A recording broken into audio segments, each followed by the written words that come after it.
My name is Colonial. I joined the U.S. Army in August of 1961, served until 1964. My name is Rich Collins. I spent 21 years in the Marine Corps. I'm Fred Lang. I was served in the Marine Corps for 3 years. Terry Dillow, U.S. Army, for not quite 2 years. My name is Jim Squadrito. I served in the U.S. Army in Vietnam at the end of '68 through 1970. So when I graduated, the only thing I was qualified to do was teach high school chemistry. And I didn't want to do that either. So the other alternative was the U.S. Army. And on top of that, this was at the time that the Berlin Wall was being built. So I had a bit of a surge of, I guess, patriotism, you'd call it, and wanted to serve my country. And that's how I came to two steps forward, raise my right hand, and swear to uphold the Constitution. Someone in my family has served in every war since the beginning of the country. And so it's kind of a deal in our family. I never envisioned going into the military, but in December of '69, they held the infamous draft lottery in which they put 366 ping pong balls into a lottery machine and drew out dates one at a time. They were going to draft 20 numbers a month. I came out 35. It's the only lottery to this day I have ever won.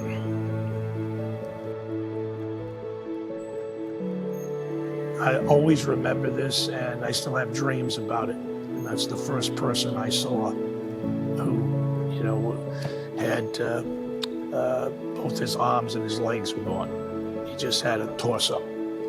And I still remember that in my dreams as something that's horrifying about the war. After a while, like after a couple of months, you kind of get numb and you just let it go. And when I first got there, I used to check off dates, how many days I had in country, supposed to be there a year.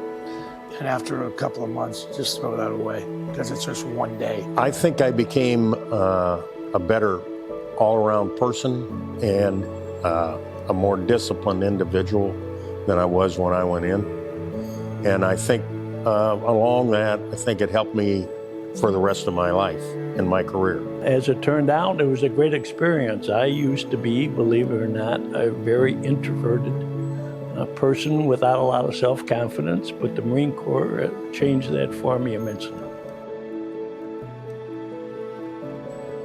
Well, let's put it this way, there weren't any parades. And it was a difficult adjustment to some degree.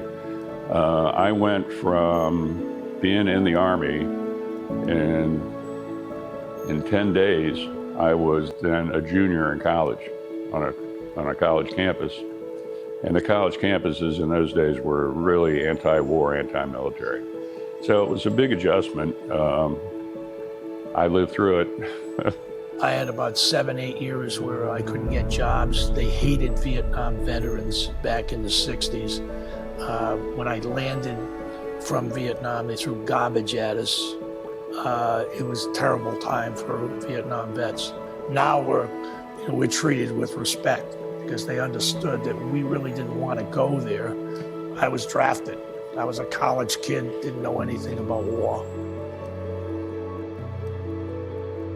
We don't have a month to celebrate, we have one day. We don't have this month or that month or any of that. We have our one day.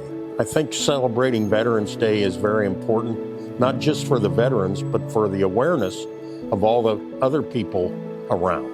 A lot of memories come back, of course, and a lot of camaraderie with the fellow vets, which is nice. And I guess a sense of pride. I served my country, I did my duty, so I'm proud of that. I think of all the people that I served with in Vietnam, and I made so many good friends, and unfortunately, a lot of them didn't make it back. And so I reflect on them. I also feel bad for some of these guys out there today, still fighting for freedom. When you sign up, you're given the United States a blank check. You know, they can send you into the line of fire at any time that they want.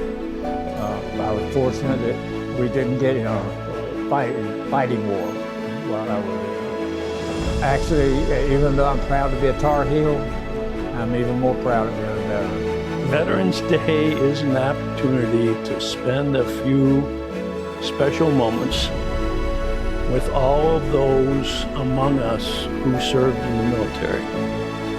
Whether it be the Army, the Air Force, Marine Corps, Navy, Coast Guard, Space Force, Canada, any NATO, doesn't matter. We all share a similar experience and a bond because for a while we all stood next to one another when the times got tough.